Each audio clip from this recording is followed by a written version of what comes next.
Hello everyone, welcome back to my channel. तो आज की वीडियो में हम देखने वाले हैं class 11th Jammu and Kashmir board of school education that is JK BOSE. उसमें जो हमारा क्लास 11th का एक सब्जेक्ट है दैट इज़ एजुकेशन, उसका आज हम सिलेबस और साथ में पेपर पैटर्न देखने वाले हैं for the session 2025 to 2026।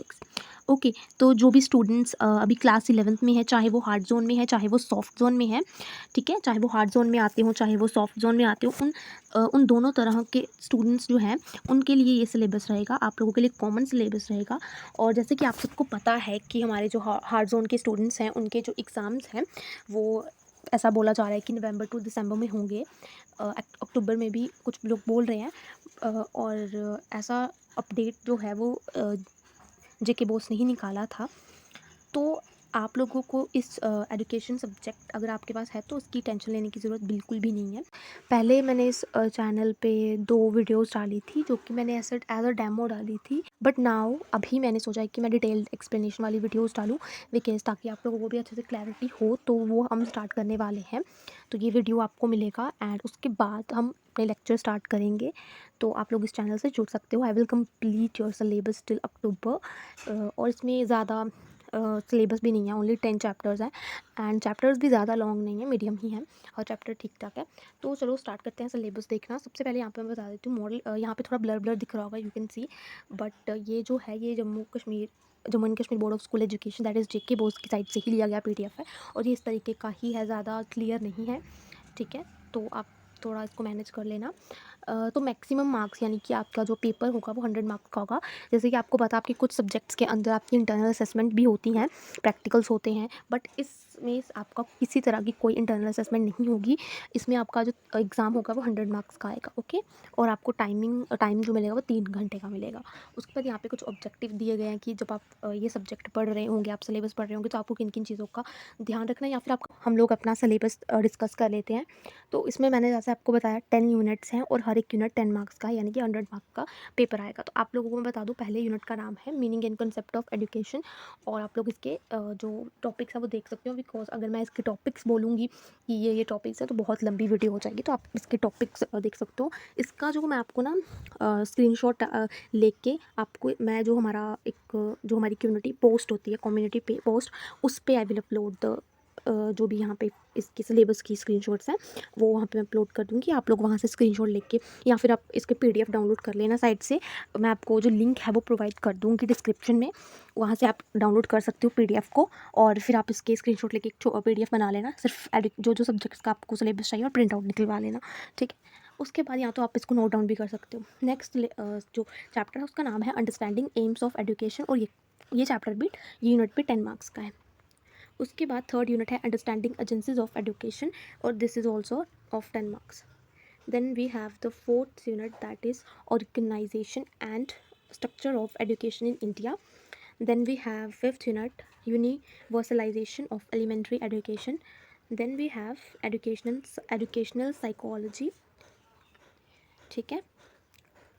Then we have seventh unit emotions, and we have the eighth unit that is value education.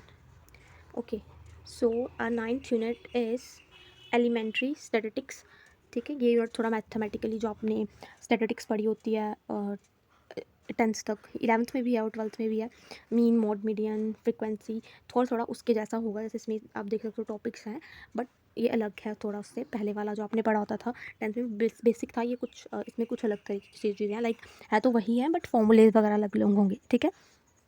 उसके बाद 10th यूनिट है जिसका नाम है इन्वायरमेंटल एजुकेशन, इसमें ये सारे टॉपिक्स हैं, ओके। उसके बाद यहाँ पे ना आपको यहाँ पे दिया हुआ है बुक सजेस्टेड, जो आपको वो सजेस्ट करते हैं कि आप ये बुक्स पढ़ सकते हो। तो देखो मैं यहाँ पे बता देती हूँ, फर्स्ट बुक उन्होंने जो बोली है ना वो है डॉक्टर जी रसूल एंड डॉक्टर HP मनगोत्रा। इन्होंने ये बुक लिखी हुई है। एक बुक इन्होंने सजेस्ट करी है, तो आप लोग ये बुक ले सकते हो। बिकॉज आगे जो उन्होंने बुक्स दे रखी है ना वो उन्होंने बिगनर्स के लिए दे रखी है, जिनको बिल्कुल बेसिक से पढ़ना है। लेकिन अगर आप ये बुक भी पढ़ते हो इसमें बेसिक से दिया हुआ है, बिकॉज आप बुक ले सकते हो, या फिर जो मैं आपको लेक्चर में पढ़ाऊँगी, अगर आप फॉलो करते हो इस चैनल को तो आपको नोट्स भी मिलेंगे। तो आप सिर्फ वही नोट्स पढ़ के भी काफ़ी अच्छे मार्क्स और नॉलेज गेन कर सकते हो। ज़रूरी नहीं है आपको बुक लेनी है, बट अगर किसी को बुक लेनी है तो आप फर्स्ट वाली ले सकते हो। उसके बाद सेकंड बुक उन्होंने बोली है education for beginners by N A Nadeem Fulbright publish man की ये बुक है, और ये इसका एड्रेस वगैरह जो भी है दिया हुआ है। उसके बाद है third principles and techniques of education by Safia and B D Shira, ये बुक भी है, आप ये भी ले सकते हो इनके अकॉर्डिंग। फोर्थ है एजुकेशनल साइकोलॉजी बाय एस के मंगल। अब इन्होंने ना ये जो चैप्टर है ना आपका एजुकेशनल साइकोलॉजी, आई थिंक कौन सा चैप्टर था ये, सिक्स्थ वाला, और इन्होंने ये सजेस्ट करा है कि आप इस बुक से पढ़ो ये वाला चैप्टर। बट ज़रूरी नहीं आप इसी बुक से पढ़ो, आप एक बुक लो अच्छी सी, जैसे फर्स्ट वाली आप ले सकते हो, this is very good book, ठीक है, इसमें भी बहुत अच्छे से दिया हुआ है।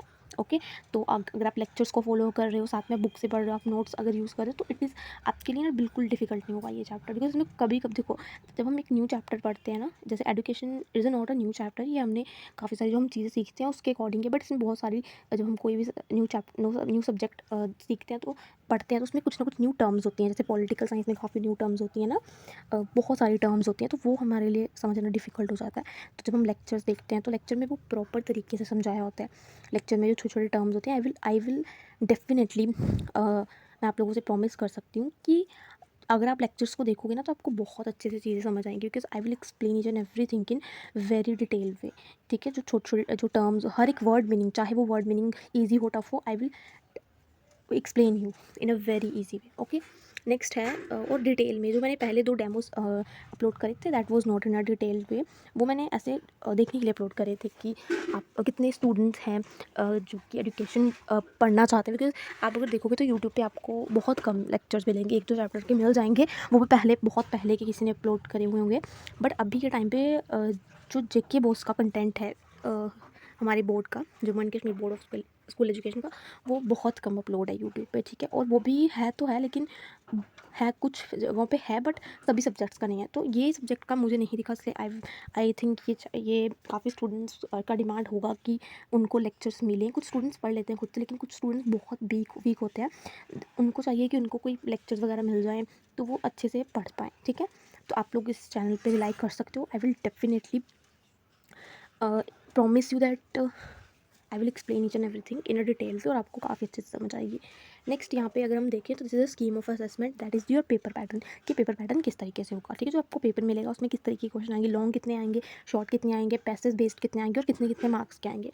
तो देखो ये भी ब्लर ही है, बिकॉज साइड पे इस तरीके का ये है, PDF में इस तरीके का था। अब देखो यहाँ पे पहला है part A, this is a section, यहाँ पे सेक्शन के बारे में बात करिए तो टोटल आपकी 5 सेक्शंस होंगी, ABCD एंड E। सबसे पहले सेक्शन ए में आपको ऑब्जेक्टिव टाइप क्वेश्चंस आएंगे, और वो 20 क्वेश्चंस होंगे, और एक मार्क्स के होंगे, तो टोटल 20 मार्क्स के आपको MCQs आएंगे। नेक्स्ट आपको सेक्शन बी में पैसेज बेस्ड क्वेश्चंस आएंगे, और ये 2 क्वेश्चंस होंगे पैसेज बेस्ड, ठीक है, और ये 5 मार्क्स के होंगे, और ये 2 क्वेश्चन होंगे, तो 10 मार्क्स के टोटल पैसेज बेस्ड क्वेश्चंस। उसके बाद वेरी शॉर्ट आंसर्स आपको आएंगे सेक्शन सी में, और ये टोटल 9 क्वेश्चन होंगे, 2 मार्क्स के होंगे, तो टोटल 18 मार्क्स के आपके वेरी शॉर्ट क्वेश्चन बन जाते हैं। उसके बाद सेक्शन डी में आपको आएंगे शॉर्ट आंसर टाइप क्वेश्चंस, ये 7 क्वेश्चंस होंगे, हर क्वेश्चन 4 मार्क्स का, तो टोटल 28 मार्क्स के आपके शॉर्ट आंसर्स होंगे। And then section E, that is your last section, इसमें लॉन्ग आंसर टाइप क्वेश्चंस आएंगे, और ये टोटल 4 क्वेश्चंस होंगे, हर क्वेश्चन 6 मार्क्स का, तो टोटल 24 मार्क्स के आपके लॉन्ग आंसर्स आएंगे, तो टोटल 100 मार्क्स का आपका एग्जाम होगा। सो ये हमने एक पेपर पैटर्न देख लिया।